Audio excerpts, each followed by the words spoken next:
What is it really like to grow a social media page?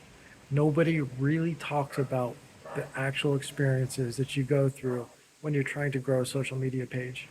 Doesn't matter if it's YouTube, TikTok, Instagram, Facebook, or anything else. When you're trying to build a business on one of these social media pages, it is an experience, much like growing any other business.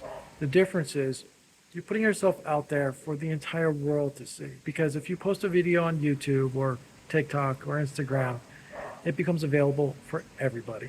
I'm going to be sharing my experiences as I grow a YouTube channel. I'm going to put them on the YouTube channel so that you can see exactly what I'm going through. I'm going to talk about the hardships, the challenges, and the rewards, because it's not just the challenge, it is a reward as well. I want you to know what to expect when you're going to grow your own channel and apply it to anything that you want to have: YouTube, Facebook, Instagram, TikTok, whatever. So follow along with me as I go from zero to whatever happens. I want you to be a YouTube success.